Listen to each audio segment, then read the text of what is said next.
देखिए ये है न्यू वाला नोट्स आपका क्लास 12th का, अध्याय 1 जनसंख्या। इसमें किस तरह से डिजाइन किया गया है आप देखेंगे। कह रहे कि जनसंख्या किसी हम लोग दूसरा चैप्टर के पढ़ रहे थे ना, थोड़ा थोड़ा देख लीजिए ब्रीफ में कि आखिर क्या है, अगर आप इसे ले रहे हैं तो क्या फ़ायदा होगा। एक तो बढ़िया डिजाइन किया गया है, पढ़ने में आकर्षण लगेगा, और पॉइंट वाइज लिखा गया है। जनसंख्या किसी क्षेत्र में रहने वाले लोगों की कुल संख्या को जनसंख्या कहते हैं।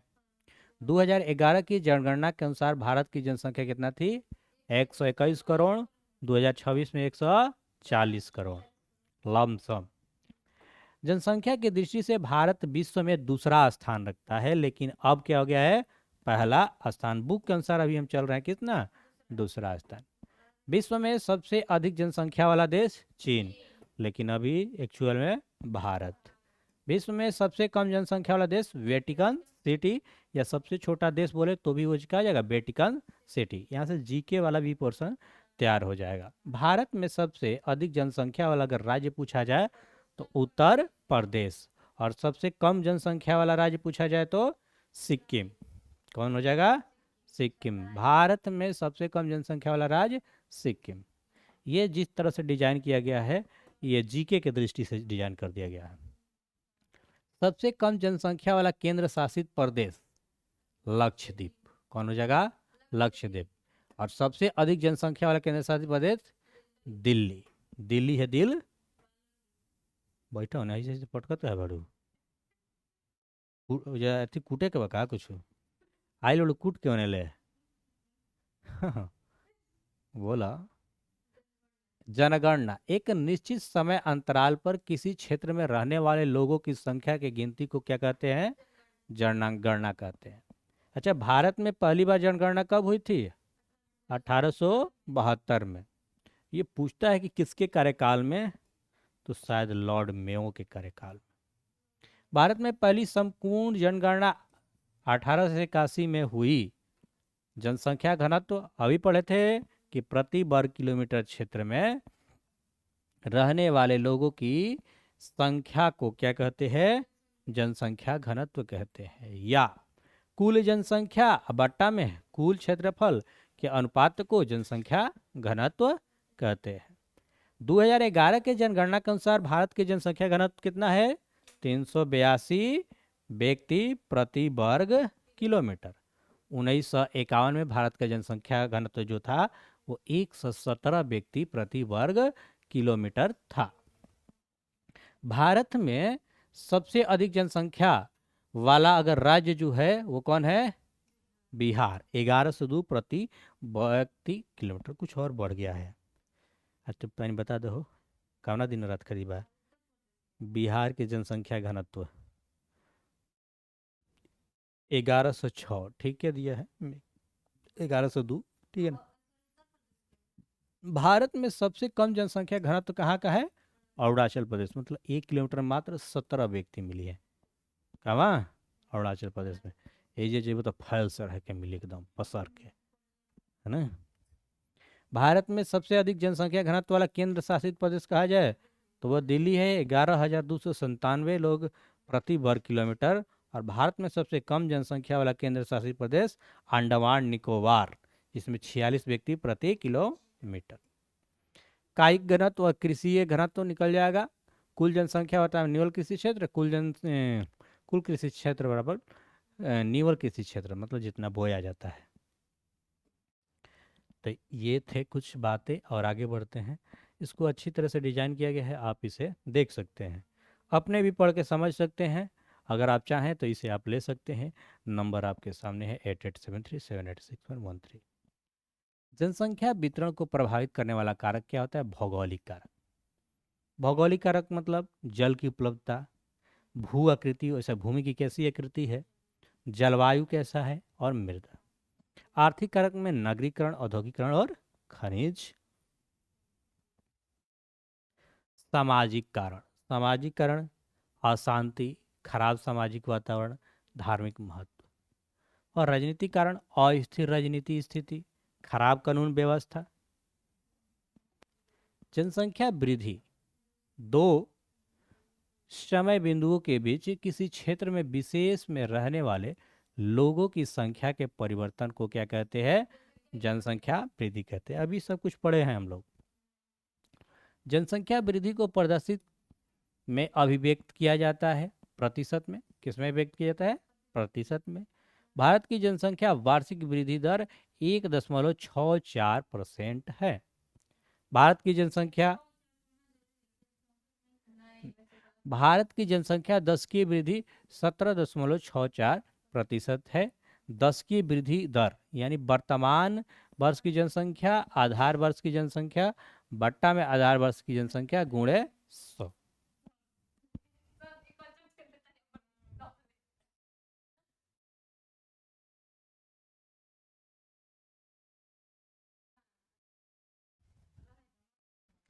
प्रावस्था का 1901 से 1921 की अवधि को भारत की जनसंख्या वृद्धि रुद्ध अथवा स्थिर प्रावस्था कहा जाता है।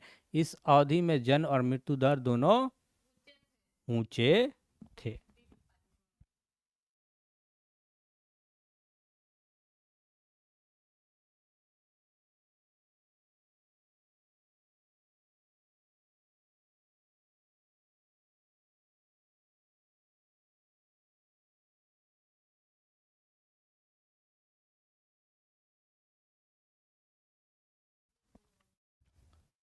प्रावस्था ख 1921 से 1951 की अवधि को स्थिर वृद्धि अवधि के रूप में जाना जाता है।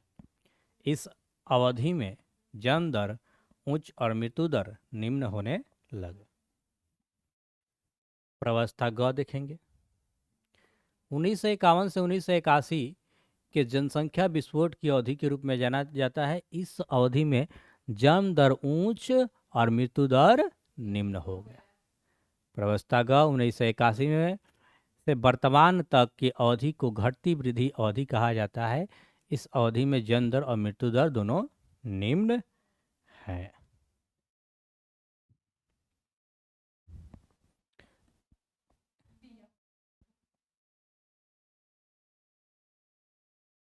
चलिए देखिए नोट विश्व विकास रिपोर्ट द्वारा प्रेक्षित किया गया है कि 2025 ईस्वी तक भारत के जो जनसंख्या है 135 करोड़ हो जाएगी। किशोर 10 से 19 वर्ष की आयु के व्यक्ति को किशोर कहा जाता है। 2011 के जनगणना के अनुसार किशोर की कुल जनसंख्या 20.9% है। सही में लमसम 21% क्या है? किशोर है, जिसमें 52.7 किशोर और 43.3 किशोरिया है। किशोर किशोरिया बुझाता है ना? यस। तो इतना लोग किशोरे वो लोग तो कुंवारे रह जाएंगे, क्योंकि किशोरिया की कम संख्या क्या है? कम है यहाँ पे तो ये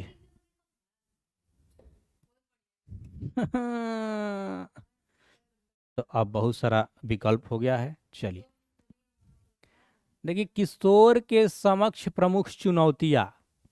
किशोरों के समक्ष प्रमुख चुनौतियां है बाल विवाह निरक्षरता मतलब अनपढ़, विद्यालय वृत्त छात्र पोषक की निम्न ग्राहता, किशोर की माता में उच्च मृत्यु दर, HIV एड्स उच्च संक्रमण दर, शरीर और मानसिक अपंगता और औषधि दुरुपयोग, मदिरा सेवन। युवा राष्ट्रीय युवा नीति 2014 के अनुसार 15 से 29 वर्ष के आयु समूह के व्यक्ति को युवा के रूप में परिभाषित किया गया है। राष्ट्रीय युवा नीति 2014 देश के युवाओं को अपनी पूरी क्षमता का उपयोग करने के लिए सक्षम बनाना और उनके द्वारा भारत को विकसित राष्ट्रों के रूप में अपना उचित स्थान प्राप्त करने में सक्षम बनाना है। भारत सरकार ने 2015 में कौशल विकास उद्यमिता के लिए नीति बनाई है ना। हम कैले बनी है झूठो और बाकी नहीं है। हे भगवान।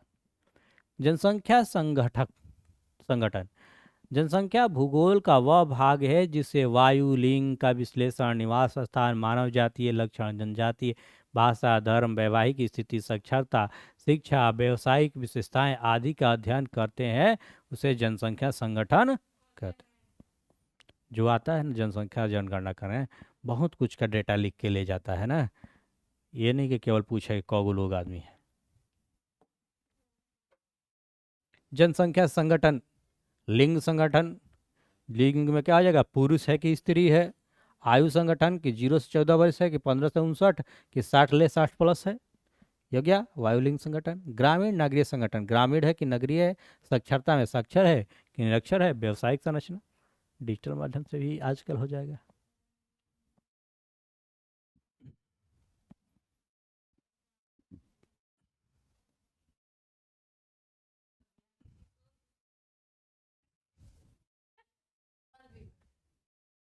बाल विवाह पे रोक लगाइए, लेकिन इहो पहले का आदमी ठीक करता ना, बाल विवाह करता था, में कोनो दिक्कत नहीं है।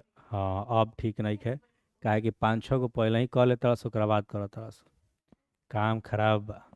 ऐसे दोनों में से कौन कौन से, लड़की ज़्यादा है लड़का का अपेक्षा। यस, काले नु ज्ञान बिंदु वाले कहत रहन सर, हम नहीं कह सकते हैं सब कुछ। भारत की कुल जनसंख्या 68.8% लोग गांव में रहते हैं। भारत की कुल जनसंख्या के 31.16% लोग नगर में रहते हैं। थोड़ा सा इधर उधर हो सकता है। भाषाई संगठन, भारत के संविधान के 8वीं अनुसूची में कितना भाषा है, 22 गो भाषा है। भारत में सबसे अधिक हिंदी भाषा बोली जाती है। भारत में कम संस्कृत, बोडो और मणिपुरी बोली जाती है। भारत के भाषाओं के 4 परिवार है, आस्ट्रिक, निषाद, द्रविड़ 20%, चीनी, तिब्बती, किरात 0.8%, भारतीय, यूरोपीय, आर्य 73%। भारत में सबसे अधिक बोले जाने वाली भाषा पारिवारिक भू भारतीय, यूरोपीय, आर्य है। भारत में सबसे कम बोले जाने वाली भाषा परिवार चीनी, तिब्बती, किरात। धार्मिक संगठन, भारत में सबसे अधिक हिंदू धर्म लोग रहते हैं, लगभग 79.8%। तब वो कहता है कि सब मुसलमान तंग कर रहे हैं, बताओ 100 में 80 लोग तो हिंदू है। श्रमजीवी जनसंख्या संगठन, आर्थिक स्तर की दृष्टि से भारत की जनसंख्या को 3 वर्गों में बांटा गया है, मुख्य श्रमिक, सीमांत और अश्रमिक। मुख्य श्रमिक वह व्यक्ति जो एक वर्ष में कम से कम 183 दिन काम करता है, उसे मुख्य श्रमिक कहा जाता है। सीमांत वह व्यक्ति जो एक वर्ष में 183 दिन से कम काम करता है, उसे सीमांत कृषि कहते हैं। और आश्रिम वह व्यक्ति जो काम नहीं करता है, उसे आश्रिम कहा जाता है, जैसे हम।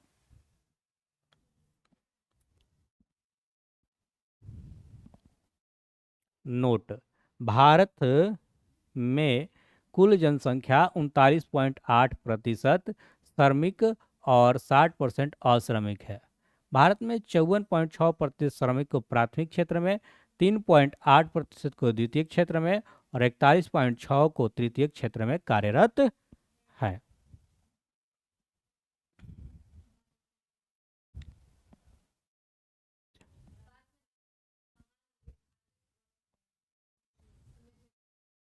कुछ ऑब्जेक्टिव क्वेश्चन इस पे हम लोग देख ले रहे हैं, उसके बाद राधे राधे बोलेंगे और आगे का नेक्स्ट क्लास हम लोग उस सेंटर पे पढ़ेंगे।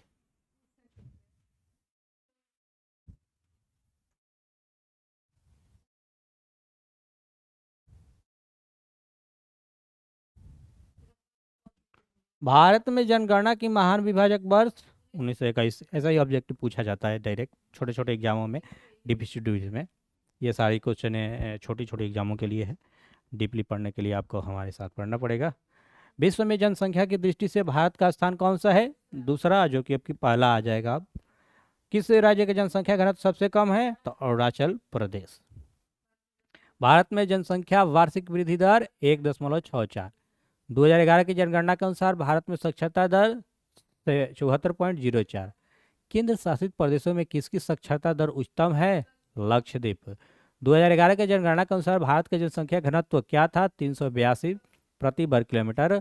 19 भारत में सर्वाधिक जन वृद्धि दर की अवधि थी 1961 से 71, इसको महाविभाजक वर्ष भी कहते हैं शायद, नहीं ये 1921 को कहते हैं। तमिलनाडु में कौन सा भाषा? तो द्रविड़। भारत में आगामी जनगणना किस वर्ष होने वाली है? 2021 में नहीं हुई, अब लगले अब हो रहा है लेकिन वो जो होता है 10-10 साल पे, वो वाला तो नहीं हो पाया कोरोना के कारण। 2021 में होना था, तो 21/10/31 में होना चाहिए था वो। किस राज्य में शिक्षित अधिक है? केरल। अनुमानतः किस वर्ष भारत की जनसंख्या 2 अरब? 2036 है। 2036 में जिंदा ना रहू, रहू रहू याद पड़िह कहाँ बाड़ू। कौन सा समूह भारत के विशालतम भाषाई समूह है? भारतीय आर्य। सन 2001 के जनगणना के अनुसार किस राज्य में नागरिक जनसंख्या अनुपात सर्वाधिक है? तमिलनाडु। सन 2001 की जनगणना के अनुसार भारत की जनसंख्या 102.8 करोड़। भारत में राज्यों की कुल संख्या कितनी है? 28। 2011 के जनगणना के अनुसार किस राज्य का जनसंख्या घनत्व अधिक है? तो बिहार। कम किसका है? तो अरुणाचल प्रदेश।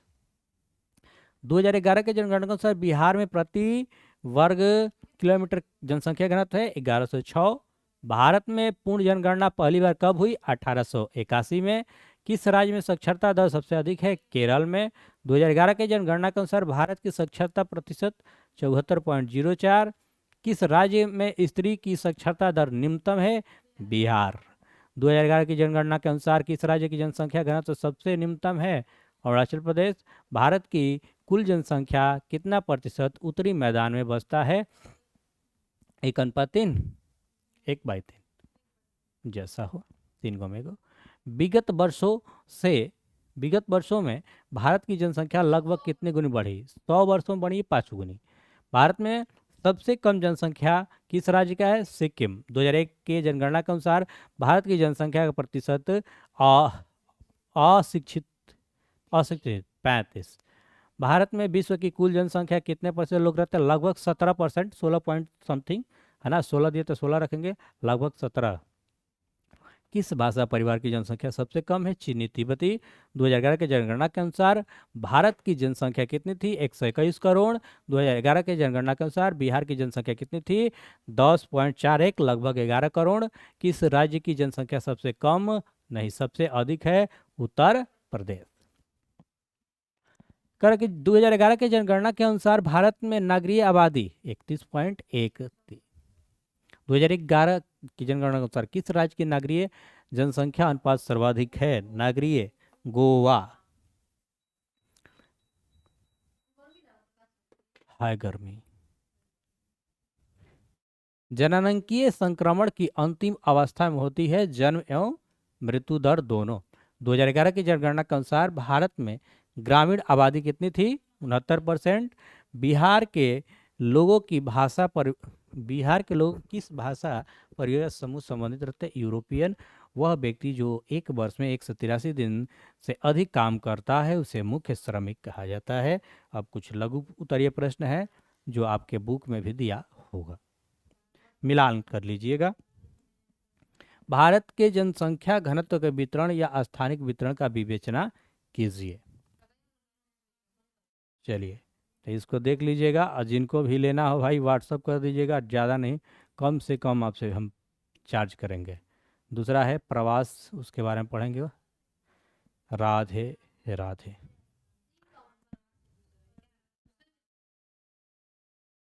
नहीं, आप लोग लिखिएगा ना, आप उसमें से लिखिए, पढ़ने वाला ये रहने दीजिए। हाँ, एक एक टाइम सब रख दिए हैं, आपको देख के लिखना होगा। यहाँ देखेंगे आर्ट्स में ये वाला पहले वाला है, देखो इसमें टीबीसी लिखा होगा, टीबीसी जियोग्राफी है ना, तो टीबीसी से मालूम चल जाएगा। नया वाला क्या हो गया? Radhe coaching centre. ये हम लोग चैप्टर 1 कर लिए थे।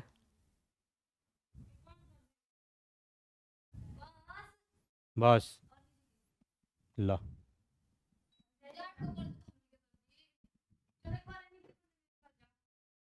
राधे राधे। हम लोग पढ़ेंगे आज क्लास 12th जियोग्राफी, जना कहा जाला हिंदी में भूगोल। रोज भूगोल हम लोग पढ़ते हैं दिन में। चैप्टर 2, अध्याय 2, इकाई 2, विश्व जनसंख्या वितरण घनत्व और वृद्धि।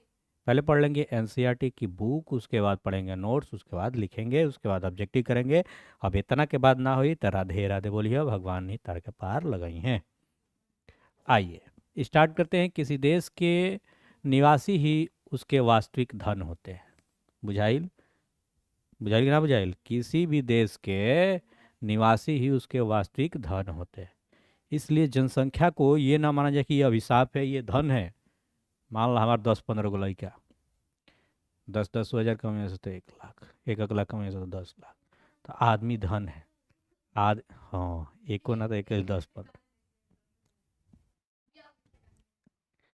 पड़ोसियों को अपने में गिन ले हम।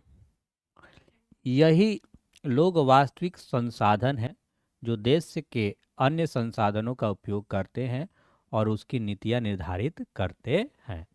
अंततः एक देश की पहचान उसके लोगों से ही होती है। बात समझे कि नहीं समझे जी? यह जानना आवश्यक है कि किसी देश में कितनी स्त्रियां और पुरुष हैं, प्रति वर्ष कितने बच्चे जन्म लेते हैं और कितने लोगों की मृत्यु होती है और कैसे मृत्यु होती है। क्या वे नगरों में रहते हैं अथवा गांवों में? क्या वे पढ़ और लिख सकते हैं तथा वे काम करते हैं? यही वे तथ्य जिनके बारे में हम इस इकाई में अध्ययन करेंगे। यह सब पढ़ना है, ठीक है। 21वीं शताब्दी के प्रारंभ में विश्व की जनसंख्या 600 करोड़ से अधिक दर्ज की गई। अभी आप जानते हैं कि भारत की जनसंख्या विश्व में नंबर 1 स्थिति पे है, लेकिन क्षेत्रफल की दृष्टि से भारत का जो कितना है मालूम है? 7वां राज्य है, 7वां देश है ना क्षेत्रफल से। हम लोग से 6 बड़े बड़े देश है। जनसंख्या पे हम क्या है? 1 नंबर पे। जरा में हमारा योगदान अभी 0 बा। हम तो केवल जनसंख्या खातिर, हमारा जनसंख्या गिनवावे खातिर आइल बानी ना। हर साल जनगणना में हमारा नाम जाई बस, बाकी कुछ। हाँ, तो अब की बार हमारे जनगणना देखेंगे। यहाँ हम जनसंख्या के वितरण और घनत्व के प्रारूपों की विवेचना करेंगे। क्या आप नोट्स भी देखना चाहते हैं इसका? बोलिए हाँ चाहे ना।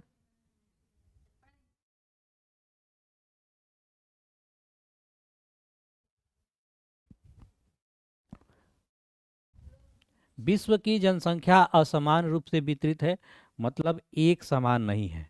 आप ये भी जानते हैं कि मैदानी भाग में लोग ज़्यादा रहते हैं, पहाड़ी इलाका में क्या रहते हैं? कम। जैसे अरुणाचल प्रदेश में अपने देश में कम है, और बिहार ये मैदानी भाग है, 1384 प्रति वर्ग किलोमीटर आदमी रहेला, अतना जनसंख्या घनत्व, और या बहुत कम है। एशिया की जनसंख्या के संबंध में जॉर्ज बी क्रेसी की टिप्पणी है कि एशिया में बहुत अधिक स्थानों पर कम लोग और कम स्थानों पर बहुत अधिक लोग रहते हैं। विश्व के जनसंख्या वितरण का प्रारूप के संबंध में भी यह सत्य है। एशिया के तो हो गई, विश्व के में भी सत्य। विश्व में जनसंख्या वितरण के प्रारूप, जनसंख्या वितरण और घनत्व के प्रारूप हमें किसी क्षेत्र की जनांकीय विशेषताओं को समझने में मदद करते हैं। जनसंख्या वितरण शब्द का अर्थ भूपृष्ठ पर लोग किस प्रकार वितरित है इस बात से लगाया जाता है। मोटे तौर पर विश्व की जनसंख्या 90%, इसके 10% स्थल भाग में निवास करता है। विश्व के 10 सर्वाधिक आबाद देशों में विश्व की लगभग 60% जनसंख्या निवास करती है। इन 10 देशों में 6 एशिया में अवस्थित है। एशिया के इन 6 देशों में पहचानिए। कहते एशिया के में 6 गो देश पहचानी है ना। कौन कौन? एशिया महादेश में चीन, भारत है सबसे ज़्यादा। तो किसका जनसंख्या होगा? चीन का हो जाएगा, अत्यधिक सघन राज्य वाला। अब इससे भी ये डेटा अपडेट हो जाएगा तो आगे आ जाएगा भारत 1 नंबर पे। भारत हम्म, हई का कहता हूँ, स्वर्ण से नहीं वरन केवल स्त्रियों और पुरुषों एक राष्ट्र मजबूत महान बनता है। सत्य और सम्मान खातिर जो डटे रहते हैं और कष्ट झेलते हैं, जो परिश्रम करते हैं, जब अन्य निद्रा मग्न होते हैं तो साहस दिखाते हैं, जब अन्य भाग खड़े होते हैं, वही लोग राष्ट्र के स्तंभों की गहरी नींव डालते हैं और आकाश तक उसे ऊंचा उठाते हैं। ये कहता है रॉल्फ वाल्डो इमर्सन। यही हमारा टॉपिक हो गया, जनसंख्या का घनत्व। करे भूमि की प्रत्येक इकाई उस पर रह रहे लोगों के पोषण की सीमित क्षमता होती है। अतः लोगों की संख्या और भूमि के आकार के बीच अनुपात को समझना आवश्यक है। यही अनुपात जनसंख्या घनत्व है। यह सामान्यतः प्रति वर्ग किलोमीटर रहने वाले व्यक्तियों के रूप में मापा जाता है। यानी जनसंख्या घनत्व निकालना है तो कितना जनसंख्या है बाटा में क्षेत्रफल। उदाहरण के लिए क प्रदेश का क्षेत्रफल 100 वर्ग किलोमीटर है और जनसंख्या 1.5 लाख है। तो जनसंख्या घनत्व किस प्रकार होगा, ऊपर हो गया टोटल जनसंख्या और वर्ग जितने क्षेत्रफल है वो लिख देंगे, यानी 1500 व्यक्ति प्रति वर्ग किलोमीटर। ये सब हम नहीं जानते हैं कि कैसा क्वेश्चन आएगा। आ, बात को समझना है कि घनत्व निकालना है तो कैसे निकालना है, टोटल जनसंख्या कितना क्षेत्रफल है उससे डेंसिटी। इससे क प्रदेश के बारे में आपको क्या पता चलता है, यही पता चलता है कि 1500 व्यक्ति प्रति वर्ग किलोमीटर रहते हैं, यानी एक वर्ग किलोमीटर में कितना आदमी 1500। ठीक है, बोलिए हाँ। आगे बढ़ा जाए। करके जनसंख्या वितरण को प्रभावित करने वाला कारक, भौगोलिक कारक, जल की उपलब्धता। जहाँ जल आसानी से मिल जाए आदमी वहाँ रहना पसंद करेगा। और भी चीज़ चाहिए लेकिन जल, मान लो वैसा जहाँ जल ही ना मिले, है ना, दूर जाना पड़े तो थोड़ा कम आदमी रहना चाहेगा।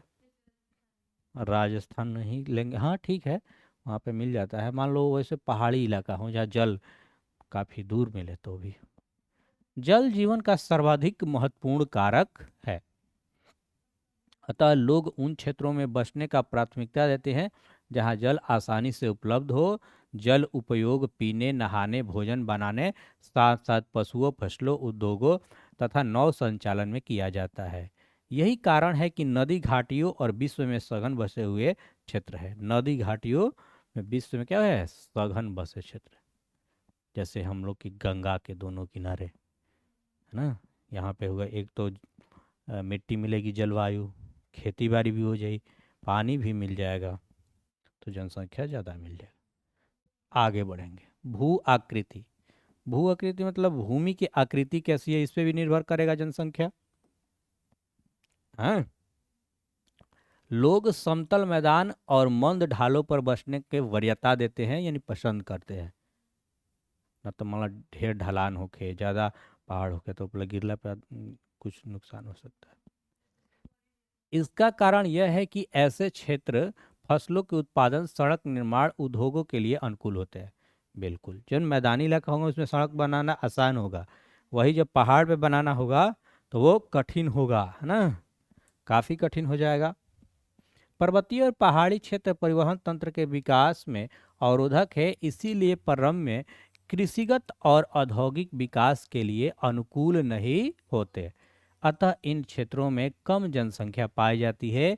गंगा का मैदान विश्व के सर्वाधिक सघन जनसंख्या वाले क्षेत्र में से एक है, जबकि हिमालय के पर्वतीय भाग विरल जनसंख्या वाले क्षेत्र हैं। अब देखेंगे जलवायु, क्लाइमेट। हाँ जी, जलवायु अति उष्ण अथवा ठंडे मरुस्थल की विषम जलवायु मानव वसाव के लिए असुविधाजनक होती है। जब ठंड रहे तो आदमी कैसे रहेंगे, वह सुविधाजनक जलवायु वाले क्षेत्र जिनमें अधिक मौसमी जनसंख्या पाई जाती है। भूमध्य सागरीय प्रदेश सुखद जलवायु के कारण इतिहास के आरंभिक कालों से बसे हुए हैं। चौथा कारण है मृदाएं। उपजाऊ मृदाएं कृषि अथवा इनसे संबंधित क्रियाओं के लिए महत्वपूर्ण है, इसलिए उपजाऊ दोमट मिट्टी वाले प्रदेश में अधिक लोग निवास करते हैं। क्योंकि ये मृदाएं गहन कृषि की आधार बन सकती है। गहन कृषि पढ़े हैं, हाँ, एक से ज़्यादा फसल उगाने वाला। क्या आप भारत में उन क्षेत्रों के नाम बता सकते हैं जहाँ कम उपजाऊ मृदा के कारण विरल जनसंख्या पाई जाती है? बता दो बनाओ, एक दूगो। अरुणाचल प्रदेश हो जाएगा, थोड़ा राजस्थान हो जाएगा, जहाँ कम जनसंख्या। आर्थिक कारक। आर्थिक कारक में पहला नंबर खनिज, जहाँ खनिज मिले, मिनरल्स। खनिज निक्षेपों से युक्त क्षेत्र उद्योग को आकृष्ट करते हैं। खनन और औद्योगिक गतिविधियां रोजगार उत्पन्न करते हैं, अतः कुशल एवं अर्धकुशल कर्मी इन क्षेत्रों में पहुंचते हैं और जनसंख्या को सघन बना देते हैं। अफ्रीका की कटांगा, जाम्बिया, तांबा पेटी इसका एक अच्छा उदाहरण है। नागरीकरण। नागरीकरण मतलब शहरीकृत, उसका शहरीकरण। नगर रोजगार का बेहतर अवसर, शैक्षिक व चिकित्सक सुविधाएं, संबंधी सुविधाएं तथा परिवहन और संचार की बेहतर साधन प्रस्तुत करते हैं। अच्छी नागरिक सुविधाएं तथा नागरीय जीवन के आकर्षण लोगों को नगरों की ओर खींचते हैं। इससे ग्रामीण क्षेत्रों में नागरीय क्षेत्रों में प्रवास होता है और नगर के आकार में बढ़ जाते हैं। विश्व के विराट नगर प्रतिवर्ष बड़ी संख्या में प्रवासियों को निरंतर आकर्षित करते हैं। औद्योगिकरण, टेक्नोलॉजी है ना, टेक्नोलॉजी, औद्योगिकरण। औद्योगिक पेटियां रोजगार के अवसर उपलब्ध कराती है और बड़ी संख्या में लोगों को आकर्षित करती है।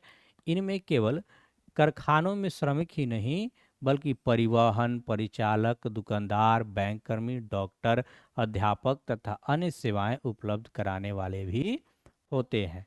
जापान के कोबे, ओसाका प्रदेश अनेक औद्योगिक की उपस्थिति के कारण सघन बसा हुआ है।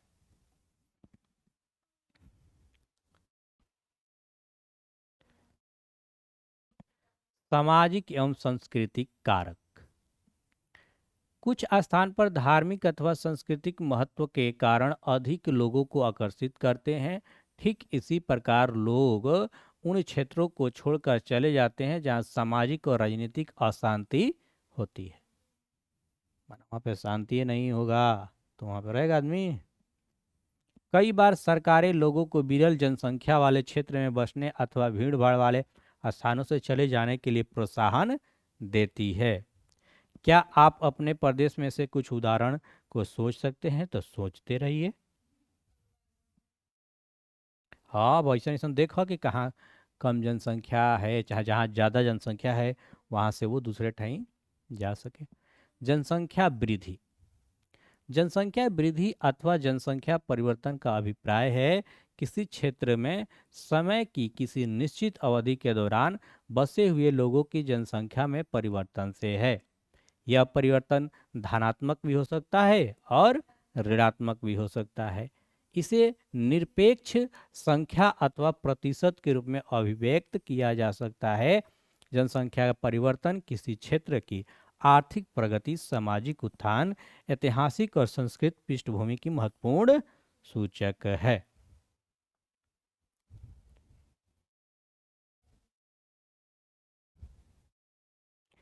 बाद में बॉक्स पढ़ लिया जाएगा, नहीं बॉक्स पढ़ लिया जाए उसके बाद उसको पढ़ा जाएगा। आइए, जनसंख्या भूगोल की कुछ आधारभूत संकल्पनाएं।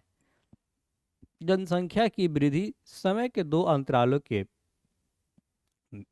बीच एक क्षेत्र में विशेष होने वाले जनसंख्या में परिवर्तन को जनसंख्या वृद्धि कहा जाता है। उदाहरण के लिए यदि हम भारत की 2001 की जनसंख्या देखें तो है 102.70 करोड़, ठीक है। वही 2011 में कितना हो गया है? 121 करोड़। वही अभी 2026 में बात की जाए तो 140-45 करोड़, है ना।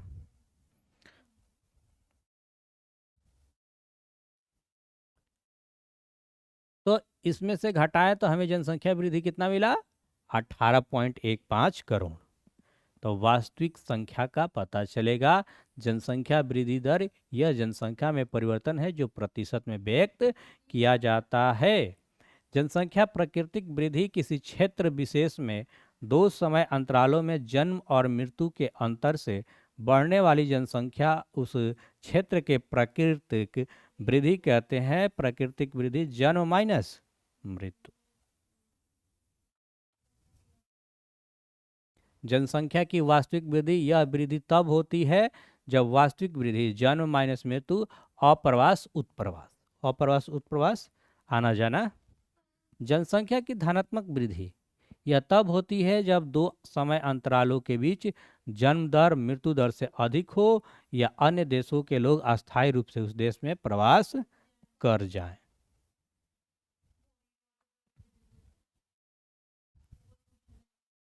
जनसंख्या की ऋणात्मक वृद्धि यदि दो समयों के अंतराल के बीच जनसंख्या कम हो जाए तो उसे क्या बोलेंगे? ऋणात्मक वृद्धि।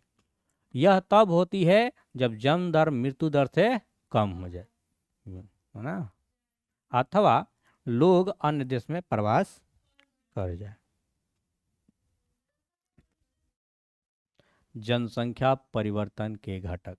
जनसंख्या परिवर्तन के तीन घटक है: जन्म, मृत्यु और प्रवास। अशोधित जन्म दर सीबीआर को प्रति हजार स्त्रियों द्वारा जन्म दिए जीवित बच्चों के रूप में व्यक्त किया जाता है। इसका गणना इस प्रकार किया जाता है: अशोधित जन्म दर किसी वर्ष विशेष में जीवित जन्म उस क्षेत्र में मध्य वर्ष में अनुमानित जनसंख्या गुणे 1000।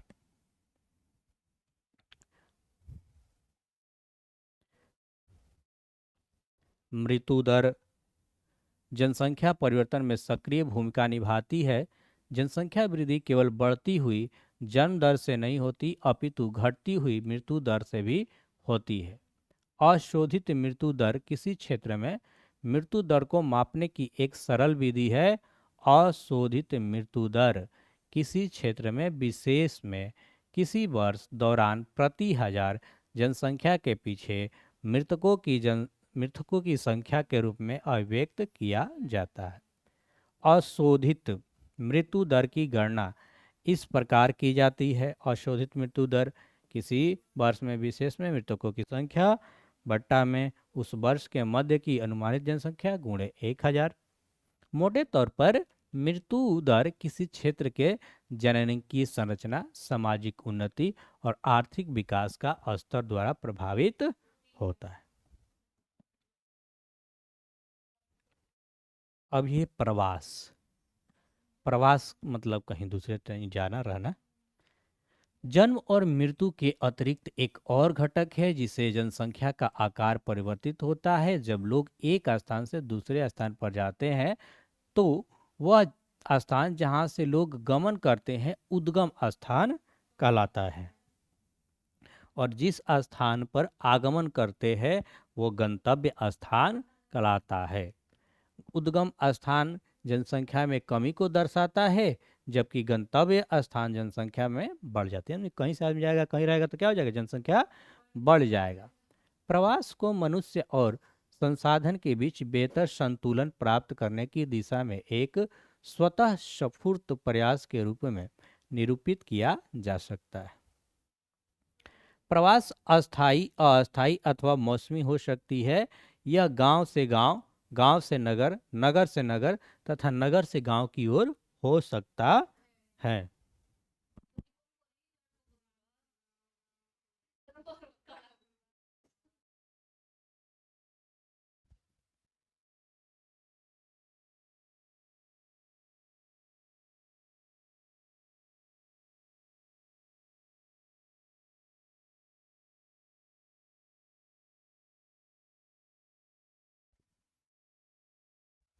आइए हम लोग आगे बढ़ते हैं।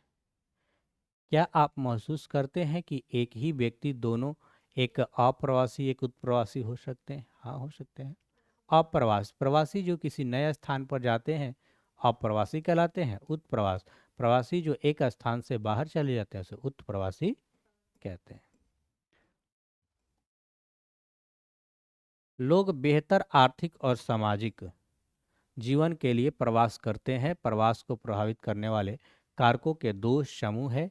प्रतिकर्ष कारक, बेरोजगारी, रहन सहन की निम्न दशाएं, राजनीतिक उपद्रव, प्रतिकूल जलवायु, प्राकृतिक विपदाएं, महामारी, सामाजिक आर्थिक पिछड़ेपन जैसे कारण उद्गम स्थान को कम आकर्षित बनाते हैं।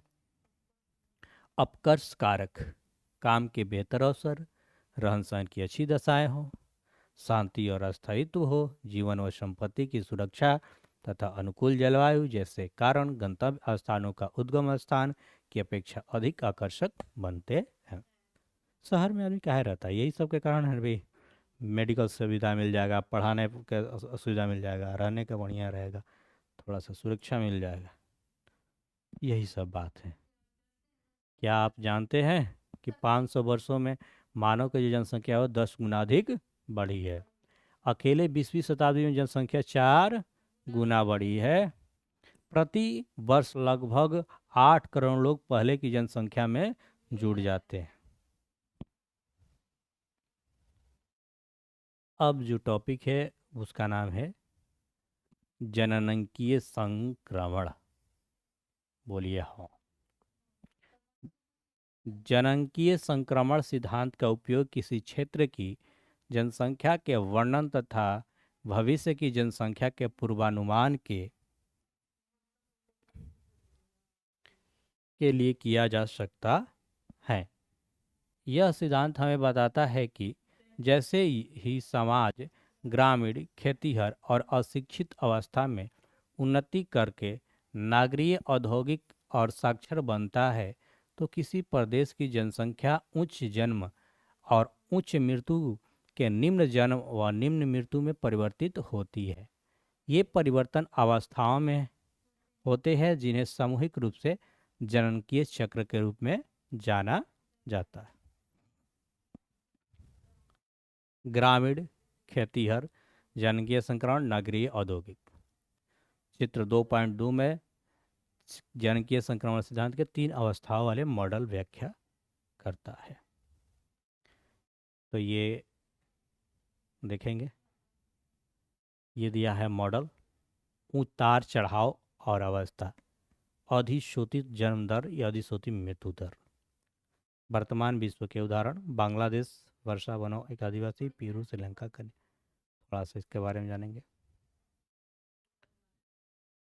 अब देखेंगे, प्रथम अवस्था में उच्च प्रजननशील और उच्च मार्त्यता होती है क्योंकि लोग महामारियों और भोजनों की अनिश्चित आपूर्ति से होने वाले मृत्यु की क्षतिपूर्ति अधिक पुनरुत्पादन से करते हैं। जनसंख्या वृद्धि धीमी होती है। अधिकांश लोग खेती में कार्यरत होते हैं जहां बड़े परिवारों को परिसंपत्ति माना जाता है। जीवन प्रत्याशा निम्न होती है। अधिकांश लोग अशिक्षित होते हैं और उनके प्रौद्योगिकी स्तर निम्न होते हैं। 200 वर्ष पूर्व विश्व के सभी देश इसी अवस्था में थे।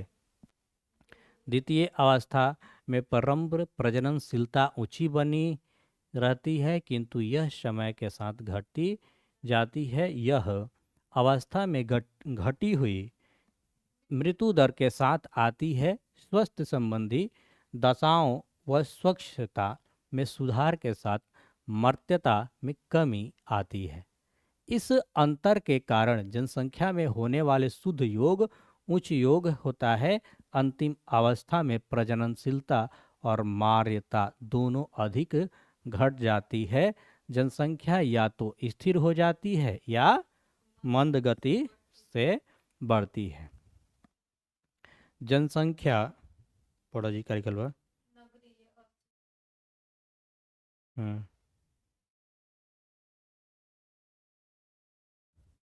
जनसंख्या नगरीय और शिक्षित हो जाती है तथा उसके पास तकनीकी ज्ञान होता है।